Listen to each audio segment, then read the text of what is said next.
Hi విజార్స్ ఈ రోజు మరొక ఇంట్రెస్టింగ్ వీడియోతో మీ ముందుకు వచ్చాం. అదేమిటంటే ఆ పవన్ కళ్యాణ్ హీరోగా వచ్చిన సినిమా హరిహర వీరమల్లు పార్ట్ 1 అది మన ముందుకు వచ్చింది. ముందుగా దాని రివ్యూ చెప్పే ముందు మా ఛానల్ సబ్స్క్రైబ్ చేసుకోండి, లైక్ చేయండి, షేర్ చేయండి. చూస్తున్నారు కానీ ఎవరు సబ్స్క్రైబ్ చేసుకోండి, ప్లీజ్ సబ్స్క్రైబ్ మీ వీడియోకి లైక్ కొట్టండి. ఎంత లైక్ కొడితే అంత మా వీడియోకి బూస్ట్ అనమాట. Please subscribe me. Story line ఏంటంటే ఢిల్లీని కేంద్రంగా చేసుకొని పరిపాలిస్తున్న ఔరంగజేబు తన జిజియా పన్నును విధిస్తాడు అనమాట. అంటే అతను ఔరంగజేబు ముస్లిం నాయకుడు ముస్లిం పాలకుడు కాబట్టి జిజియా పన్ను అంటే ఏంటంటే ముస్లిమేతర అంటే ముస్లిం కాని వాళ్ళపై తన విధించే పన్ను అనమాట. అంటే తనకి ఇష్టమైనవి తన మతాన్ని స్వీకరించడం అంటే జిజియా పన్ను బలవంతంగా రుద్ది తన మతంలోకి రావాలని అక్కడ పరిపాలన క్రూరత్వంగా పరిపాలన చేస్తాడు.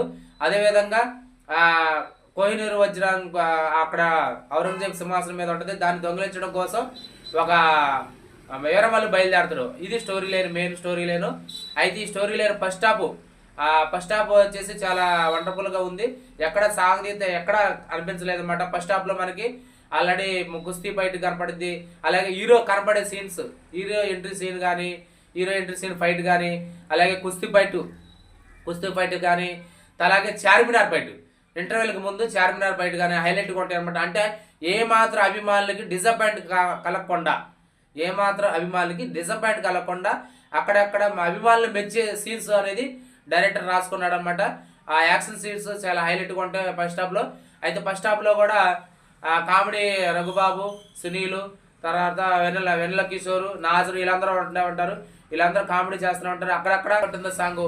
ఈ సాంగ్తో మనకి ఇంటర్వెల్ వస్తుంది అనమాట. అయితే ఇంటర్వెల్కి ముందు చార్మినార్ ఫైట్ హైలైట్గా ఉంటుంది. అలాగే ఇంటర్వెల్కి ముందు హీరోయిన్తో ఒక ట్విస్ట్ చేస్తారు. ఆ ట్విస్ట్ అనేది సెకండ్ హాఫ్లో తేలిపోయింది అనమాట. ఆ ట్విస్ట్ హీరోయిన్ ట్విస్టింగ్లోనే మనం ఏమనుకుంటాం అంటే ఆమె హీరోది ఏమన్నా స్టోరీ ఇంకో విధంగా మనం ఊహించుకుంటాం, సగటు ప్రేక్షకుడు ఊహించుకుంటాడు అనమాట. ఆ ట్విస్ట్ అనేది తేలిపోయింది సెకండ్ హాఫ్లో.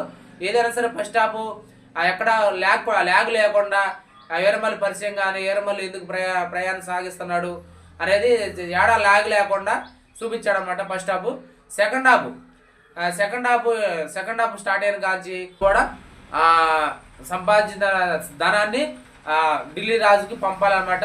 అయితే ఢిల్లీ రాజు పంపే సమయంలో మన వీరమల్లినే మేము రాజుకి ఇటాకు బయలుదేరుతాం కాబట్టి మీరు మధ్యలో వచ్చి దొంగతనం చేయాలి అనేది అతన్ని ఒప్పందం చేసుకుంటారు అనమాట మిగతా సుల్తాన్లు వీళ్ళందరూ. అలా సెకండ్ హాఫ్ కూడా అలా స్టార్ట్. కాకపోతే సెకండ్ హాఫ్లో కొద్దిగా అంత ల్యాగ్ అనిపించింది అనమాట. ఎఫెక్ట్స్ కానీ తర్వాత గుర్రపు స్వారీలు కానీ కొంత లాగ్ అనిపించింది. అంత ఎఫెక్ట్స్ సూట్ కాలేదు అనిపిస్తుంది అనమాట. అయితే సెకండ్ హాఫ్లో మాట వినాలి. సెకండ్ హాఫ్ స్టార్ట్ అయిన తర్వాత మాట వినాలి సాంగ్ అభిమానులకు ఫుల్ ఖుషిగా ఉంటుంది. ఎందుకంటే మన పవన్ కళ్యాణ్ హీరోనే పాడాడు కాబట్టి అభిమానులకు ఫుల్ ఖుషిగా ఉంటుంది మాట వినాలి సాంగ్.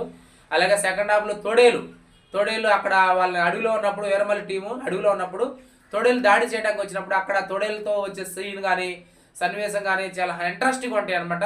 చూడటానికి గూస్ గమ్స్ వస్తాయి.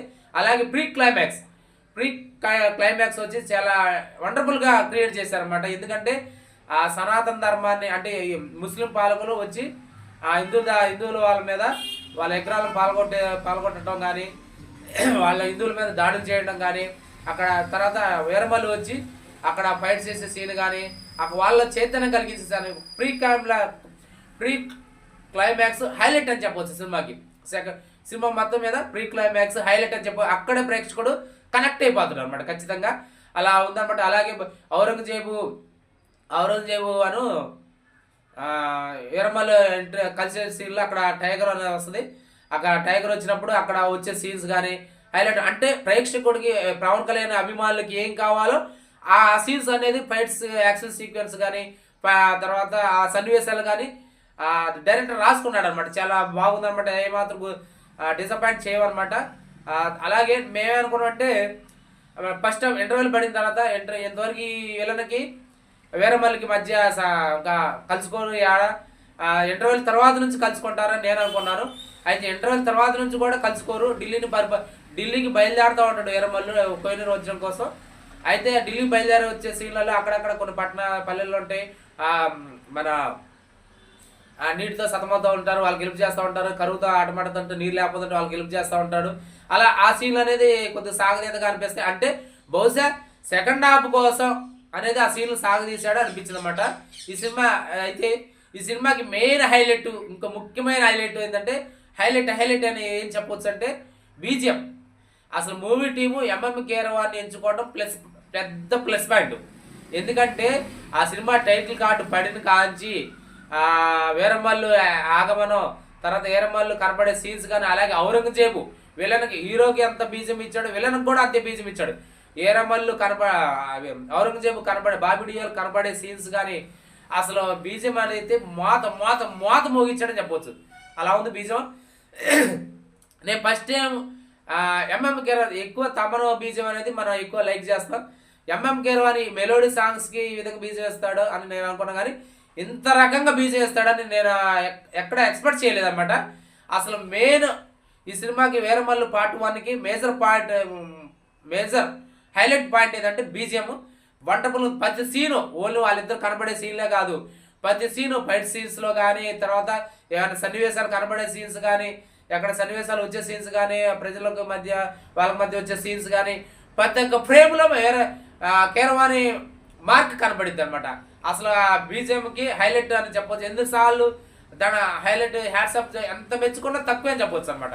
అలా ఉందన్నమాట. నేనేంటంటే సెకండ్ హాఫ్ లాగదీతే ఉంది. లాస్ట్లో క్లైమాక్స్ని బాగా వండర్ఫుల్గా డిజైన్ చేశారన్నమాట. ఎందుకంటే ఒక హిందూ ధర్మాన్ని హైలైట్ చేయాలి కాబట్టి వండర్ఫుల్గా డిజైన్ చేశారన్నమాట. అక్కడ ఇద్దరు వీరమల్లను అలాగే ఔరంగజేబు కలుసుకునే సీన్, చేతులు సెకండ్ అంటే వీరమల్లు ఔరంగజేబుని కాపాడే సీను, ఇద్దరు పట్టుకొని బ్యాటిల్ ఫర్ ధర్మ అంటే యుద్ధ భూమి అంటే నెక్స్ట్ పార్ట్ 2 అనేది రివీల్ చేశాడు అనమాట. అంటే మనం ఏం చేస్తామంటే పార్ట్ 1లో ఔరంగజేబుకి వీరమల్లికి వస్తాయి అనుకుంటాం, అలాంటిది పార్ట్ 2ను దాన్ని ఉంచాడనమాట. యుద్ధం వాళ్ళిద్దరి మధ్య బ్యాటిల్ స్టార్ట్ అవుతుందని మన పార్ట్ 2లో రివీల్ చేశాడనమాట. అయితే ఈ సినిమాకి మెయిన్ అది. సినిమాకి ప్లస్ పాయింట్లు ఏంటంటే వీరమల్లు నటన. ఇదివరకు పవన్ కళ్యాణ్ని ఒక విధంగా మనం చూసాం, ఇప్పుడు సరికొత్త పాత్రలో వీరమల్లు పర్ఫార్మెన్స్, పవన్ కళ్యాణ్ నటన, అలాగే ఔరంగజేబుగా బాబీ డియోల్ నటన పర్ఫార్మెన్స్ హ్యాట్సప్ చెప్పవచ్చు. అలాగే ఇంకోటి major plus point already BGM తమ కీరవాణి మార్క్ అనేది చాలా మ్యూజిక్ అనేది హైలైట్ అని చెప్పవచ్చు. అలాగే ఇంకోటి క్లైమాక్స్కి ముందు వచ్చే ప్రీ క్లైమాక్స్ హైలైట్ అని చెప్పవచ్చు. ఇవి ప్లస్ పాయింట్లు. అలాగే యాక్షన్ సన్నివేశాలు కూడా ప్లస్ పాయింట్లు అనమాట. బలహీనతలు వచ్చేసి సెకండ్ హాఫ్ కోసం సాగదీత అనమాట. విఎఫ్ఎక్స్ యొక్క లోపం అనమాట, డొలదనం. సెకండ్ హాఫ్లో విఎఫ్ఎక్స్ అంత సూట్ కాలేదు. ఇది సెకండ్ హాఫ్.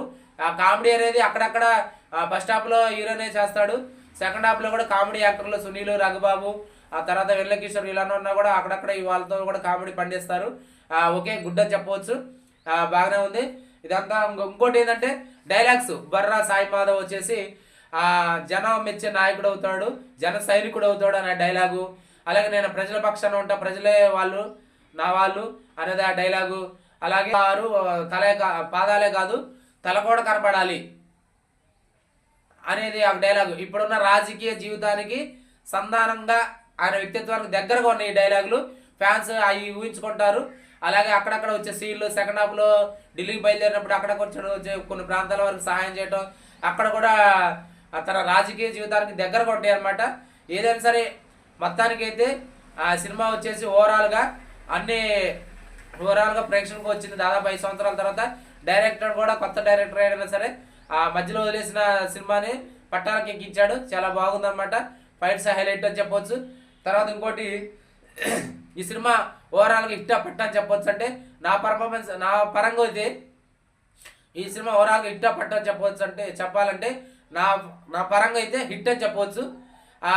అయితే హిట్ అని అంటే అంత బ్లాక్ బాస్టర్ హిట్ కాదు, హిట్ అని చెప్పొచ్చు. నెక్స్ట్ మేమిచ్చే రేటింగ్, ఈ సినిమాకి మేమిచ్చే రేటింగ్ ఎంత అంటే 5కి 3 చూసిన వాళ్ళు ఉంటే కామెంట్ చేయండి. హరిహర వీరమల్లు పార్ట్ 1 ఎలా ఉందో కామెంట్ చేయండి. పవన్ కళ్యాణ్ నటన ఎలా ఉందో కామెంట్ చేయండి.